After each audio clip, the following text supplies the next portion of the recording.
Dengan gagah berani Hakim Banding Harvey Muiz, Teguh Haryanto menjatuhkan vonis 20 tahun penjara kepada suami Sandra Dewi yang terbukti terlibat korupsi timah. Teguh Haryanto menjatuhkan hukuman lebih berat dari putusan hakim sebelumnya, Eko Arianto, yang hanya menjatuhkan vonis 6,5 tahun penjara terhadap koruptor timah tersebut. Putusan itu dibacakan Teguh Haryanto pada Kamis 13 Februari usai Kejaksaan Agung RI mengajukan banding atas putusan Pengadilan Tindak Pidana Korupsi atau Tipikor sebelumnya yang hanya menjatuhkan vonis 6,5 tahun penjara. Bahkan dalam putusannya, Teguh Haryanto juga mendenda Harvey Muiz lebih berat, yakni dari 210 miliar rupiah menjadi 420 miliar rupiah. Lalu siapakah sosok Teguh Haryanto?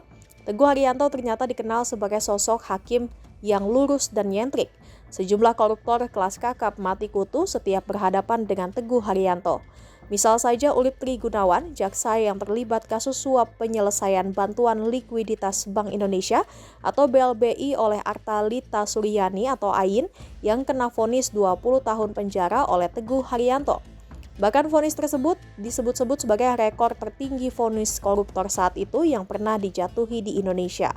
Walaupun usai vonis tersebut, Teguh Haryanto sempat dimutasi ke Pengadilan Negeri atau PN Surakarta, pengadilan yang tidak mempunyai pengadilan tipikor.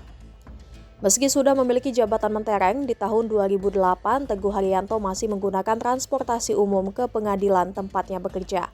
Dia dikenal sebagai hakim KRL dan Kopaja lantaran rela berpanas-panasan untuk mencapai ke meja hijau tempatnya bekerja. Dengan santainya Teguh Haryanto mengungkapkan alasannya betah naik transportasi umum demi menghindari kemacetan di Jakarta. Sebab dirinya butuh waktu berjam-jam untuk memeriksa berkas perkara yang ditangani. Setiap harinya Teguh Haryanto bahkan rela kerja lebih dari 12 jam sehari demi bisa menghukum para koruptor. Alasan Teguh Haryanto galak terhadap koruptor sederhana. Menurutnya koruptor harus dihukum berat supaya tidak ada tindakan serupa oleh pihak lain. Dan kini Harvey Muiz menjadi pesakitan berikutnya karena merasakan garangnya vonis Teguh Haryanto.